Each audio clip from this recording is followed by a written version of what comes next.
மூட்டு வலி இது சாதாரணமாக நிறைய பேரை பாதிக்கிறது. பொதுவாக மூட்டு வலி அப்படின்றது வயதானவர்களை மட்டும் பாதிக்குதுன்னு நினைப்போம். ஸோ அந்த மாதிரி இல்லைங்க. ரொமட்டாய்டு ஆர்த்தரைட்டிஸ் அப்படின்ற ஒரு தொந்தரவு அது குழந்தைகள் முதல் பெரியவர்கள் வரை எல்லாத்தையும் பாதிக்கும். ஸோ அதில் ஜுவினல் ரொமட்டாய்டு ஆர்த்தரைட்டிஸ் அப்படின்னா குழந்தைகளுக்காக ஏற்படும் சரவாங்கி சம்மந்தப்பட்ட பிரச்சனையை ஜுவினல் ரொமட்டாய்டு ஆர்த்தரைட்டிஸ்ன்னு சொல்கிறோம்.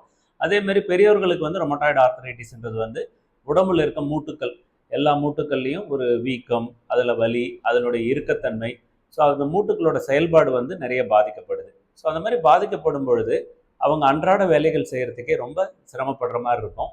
ஸோ அதற்கான ட்ரீட்மெண்ட், மருத்துவ ட்ரீட்மெண்ட் என்ன எடுத்தாலும் அவங்க ஒரே ஒரு விஷயம் மட்டும் நல்லதாக பார்க்கணும். அது என்ன அப்படின்னா, அவங்க ரேஞ்ச் ஆஃப் மோஷன், அவங்களோட முழங்கால் ஒரு பாதிக்குது, இல்லை கை பாதிக்குது அப்படின்னா அவங்களோட அசைவு வந்து எந்த விதத்துலையும் குறையாமல் இருக்கணும்.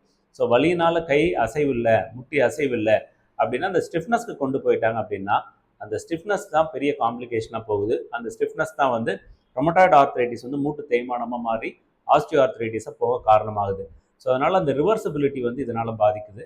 ஸோ எப்பயுமே ஒரு மூட்டு வலி ஏற்பட்டால் வலிக்கு வைத்தியம் பண்ணுறதோட அந்த மூட்டோட இயக்கம் வந்து நல்ல ஸ்ட்ரென்த்தாக இருக்கான்னு பார்க்கணும். அந்த மாதிரி ஒரு ஸ்ட்ரென்த் வேணும் அப்படின்னா ஃபிசியோ1 இன்பேஷன் நியூரோ ரீஹாப் சென்டரை அணுகலாம். நன்றி, வணக்கம்.